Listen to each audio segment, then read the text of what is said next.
આ વિડીયો સાયન્સના સેક્શન બીના સોલ્યુશનનો પાર્ટ 3 છે. આપણે પાછળના વિડીયોમાં એટલે કે પાર્ટ 2માં પ્રશ્ન નંબર 34 સુધી જોઈ લીધું હતું. તો પ્રશ્ન નંબર 35થી શરૂ કરીએ. પ્રશ્ન નંબર 35 છે, ન્યૂટનની ગતિના નિયમોના તારણો જણાવો. આ છે એનું સોલ્યુશન.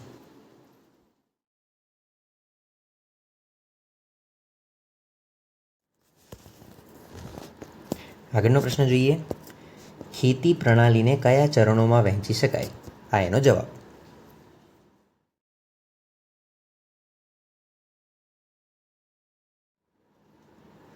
નેક્સ્ટ ક્વેશ્ચન, નીંદણ એટલે શું? તે પાકને કઈ રીતે નુકસાનકારક છે?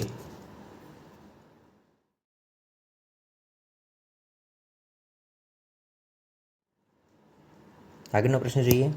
પાકની ફેરબદલી એટલે શું? તેના ફાયદા જણાવો.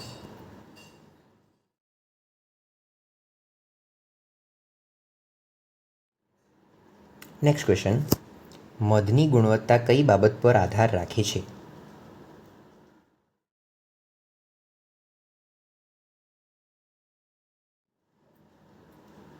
આગળનો પ્રશ્ન જોઈએ. પ્રશ્ન નંબર 40, ભંડાર ગૃહોમાં અનાજને નુકસાન કેવી રીતે થાય છે?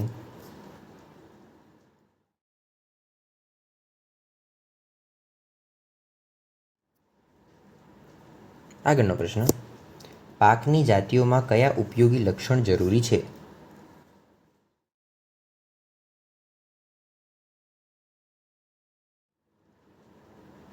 આગળનો પ્રશ્ન, રાસાયણિક ખાતર કરતાં જૈવિક ખાતર કઈ રીતે ફાયદાકારક છે?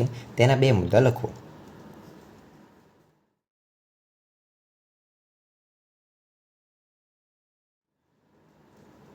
આગળનો પ્રશ્ન જોઈએ. પ્રશ્ન નંબર 43, મિશ્ર પાક ઉછેર એટલે શું?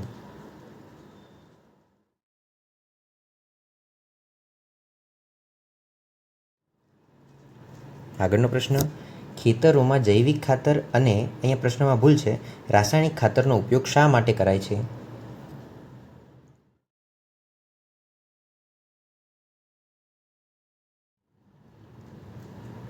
આગળનો પ્રશ્ન, બ્રોઇલર અને લેયર.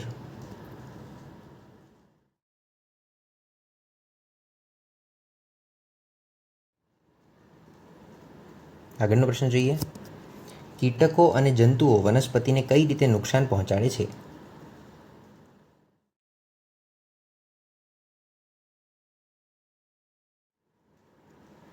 આગળનો પ્રશ્ન જોઈએ. પ્રશ્ન નંબર 47, અનાજ સંગ્રહ કરતા પહેલા ઉપયોગમાં લેવાતી નિરોધક અને નિયંત્રક પદ્ધતિના ઉદાહરણ આપો.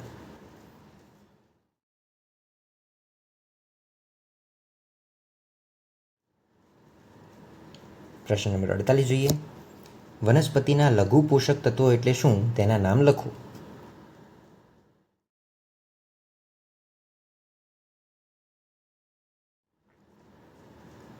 આગળનો પ્રશ્ન, જનીનિક ફેરબદલી શું છે? ખેતીમાં વપરાતી પ્રણાલીઓમાં તે કેવી રીતે ઉપયોગી છે?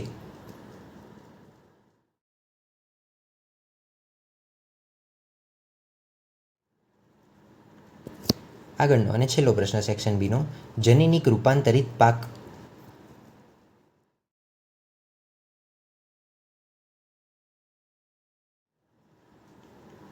ઓકે, તો અહીંયા આપણે સેક્શન બીનું સોલ્યુશન કમ્પ્લીટ કર્યું. આગળ આપણે જોઈશું સેક્શન સી નવા વિડીયોમાં.